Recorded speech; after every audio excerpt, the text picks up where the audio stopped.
వేలాది మంది సాయి భక్తులు ఎదురు చూస్తూ ఉన్న ఘడియలు మరలా రాబోతూ ఉన్నాయి.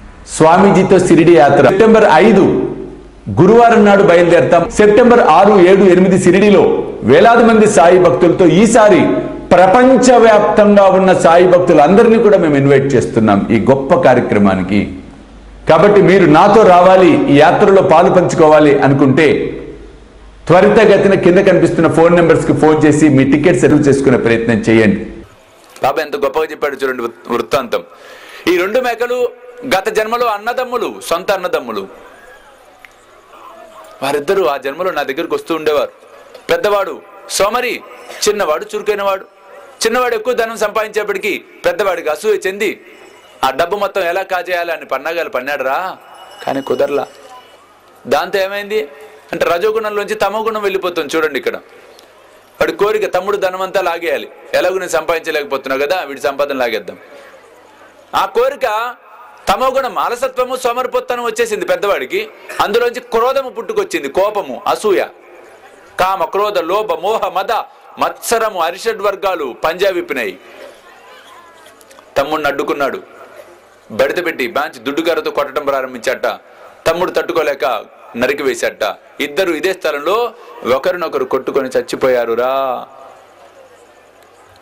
వారి పూర్వజన్మ కర్మ వలన మేకలుగా పుట్టారు. ఆ దేహాన్ని ఎత్తడం అనేది జరిగింది, దేహాన్ని ధరించారు.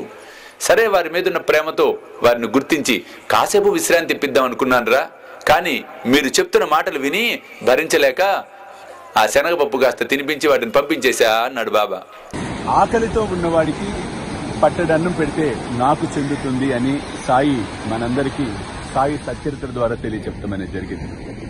కాబట్టి పట్టడన్నం అనేది కాదు, కడుపు నిండా ఆకలితో ఉన్న వారికి భోజనం పెట్టే కార్యక్రమమే శ్రీ సాయి భోజన్.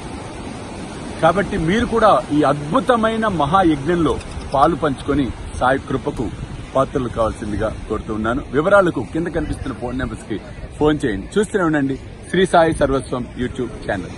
అంటే ఊరికే అన్నాడు ఆ మాట. ఆ సమయం అయిపోయింది, వెంటనే పంపించేశాడు బాబా అక్కడ. అంటే కథ ద్వారా మనకు తెలుస్తున్న సత్యం, తత్వం, సాయిబాబా భక్తులకు సాయిబాబాకు మధ్య ఉన్న సంబంధం జన్మ జన్మల సంబంధం. నీ జన్మతో వచ్చింది కాదు ఇది, అనేక జన్మల నుంచి ఆ పరబ్రహ్మ స్వరూపుడిని మనం చేరుకుంటూనే ఉన్నాం. మీకు అనుమానం రావచ్చు, అదేమిటండి సాయిబాబా 1838 అని మీరే చెప్పారు కదా, మరి కొన్ని జన్మలంటే 1600, 1500లో బాబా లేడు కదా. బాబా లేకపోవచ్చండి, కానీ బాబా ఇక్కడ చెప్తుంది ఏంటి, భగవంతుడు కృత, త్రేత, ద్వాపర, కలి ప్రతి యుగంలో ఒక అవతారం ధరించడం అనేది జరుగుతోంది. కలియుగంలో ఇప్పుడు సాయిబాబా అవతారంగా రావటం అనేది జరిగింది. అంటే ప్రతి అవతారంలో మనం అప్పటి కర్మ ఫలాల ప్రకారము ఏదో ఒక దేహాన్ని అవతరించి ధరించి మనం కూడా పరమాత్ముడి దగ్గరికే పోతూ ఉన్నాము. అట్లా ప్రతి జన్మలో భగవంతుడి దగ్గరికి వెళ్తూనే ఉన్నాం. అది ఆయనకు తెలుసు. కారణం భగవంతుడు ఒక్కడే, భిన్నత్వంలో ఏకత్వం, ఏకత్వంలో భిన్నత్వం అని మనం చెప్పుకున్నాం. సబ్కా మాలిక్ ఏక్ అన్నాడు బాబా. పరమాత్ముడు ఒక్కడే. అందుకే బాబా ఆనవాలు పట్టి మరి మేకల ద్వారా ఈ సత్యాన్ని మనకు తెలియచెప్పడం అనేది జరిగింది. కాబట్టి సాయి బంధులారా, మనకు సాయిబాబాకు మధ్య ఉన్న సంబంధం జన్మ జన్మల సంబంధంగా స్పష్టమవుతోంది. కాబట్టి ఈ సత్యాన్ని మనం తెలుసుకున్నట్లయితే మనలో ఇంకా ప్రేరణ కలుగుతుంది, చైతన్యం కలుగుతుంది. బాబాపై భక్తి, శ్రద్ధ, ప్రేమ కలిగి తీరుతాయి. బోలో శ్రీ సచ్చిదానంద సమర్థ సద్గురు సాయినాథ్ మహారాజ్ కీ జై.